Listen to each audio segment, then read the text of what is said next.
I was just listening to several really meaningful messages that were left on phones and reading through messages on Facebook, on a few different Facebook pages.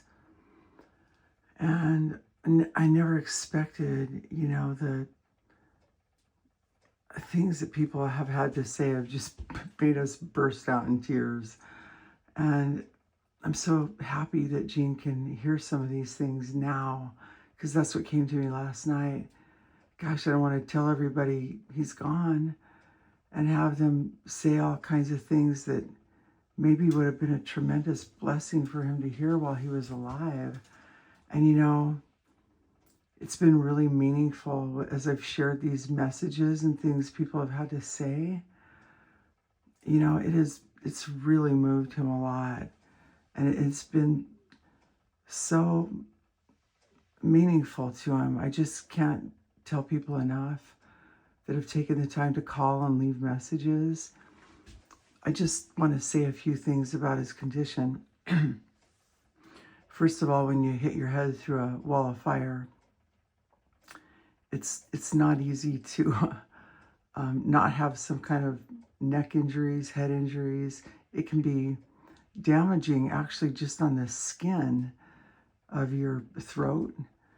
And it's hard to know what Gene's problem originated from. He grew up with a couple of women that were chain smokers, and then they were spraying chemicals on him, and he was playing in chemicals with his brother. Spraying chemicals, meaning that he was a flag boy in fields when his mom was crop dusting. And, he's touching chemicals all the time, filling up planes with chemicals, gas. Then he was on a Navy ship where, what's that called? Jet fuel was just being, he was inhaling jet fuel all the time on the Navy ship, plus asbestos. And then, doing the jumps on those heavy duty motorcycles, again, and banging your head through a wall of fire isn't necessarily good for your skin inwardly. I didn't realize that can actually cause trauma to your throat. And it causes trauma internally. So what happened was probably about 6 weeks ago. He'd had laryngitis for a really long time, and it kept getting progressively worse. We tried a lot of different things to fix that, but we both kind of came to the decision after trying different remedies, different health care professionals, that I just decided I was going to make an appointment for the emergency room. I was going to take him into the emergency room one day, and he woke up and he said, "Honey, I think you need to take me into the emergency room." So that's where we went. And after a couple, 2 or 3 hours, I think, being there, the main surgeon of the whole hospital came in. And she proceeded to tell Gene that he had something growing in his throat. I think it started in his sinuses, and it kind of wrapped around everything that your throat has in it. And she basically explained to him what they could do and what his fate was going to be if they went down that road. And then she heard that he was the Jump for Jesus guy, and she walked over to him, and she took his hand and put it on her heart and said, "My gosh, have I heard things about you. You are an incredible person. You're the kind of people we don't need to die on the earth, and that we need more of." It was really, really moving. I even got that on a little film. But basically, she explained Val Kilmer's fate to him, and that if they opened him up to even test if he had cancer in his throat, because they didn't know what it was, that all the vital parts of his throat were going to be taken out too. And he was basically going to live on tubes, never eat, and be a medical project nightmare, probably tortured for all the years that he could live after that. And he said to her, "I would never do that to the people I love. I would never want them to have to take care of me like that and to see me suffer like that. So they put him on hospice and we came home. He went on steroids and he was feeling really, really great. Climb every mountain. Everybody thought, this is a great thing. Little did we know that these are steroids that do that to everybody they put on hospice.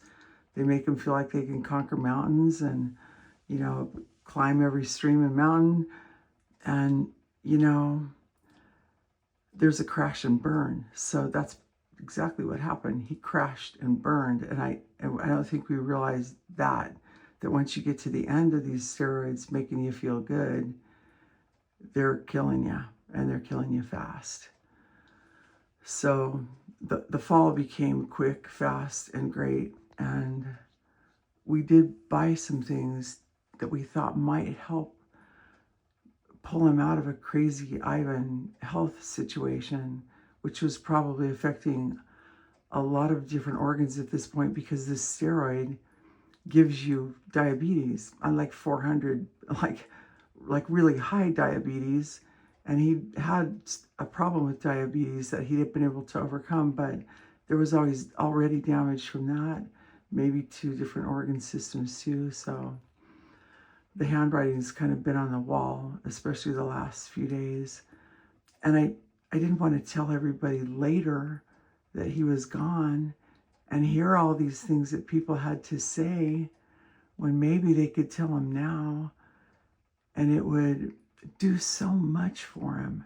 And my gosh, has it done a lot for him.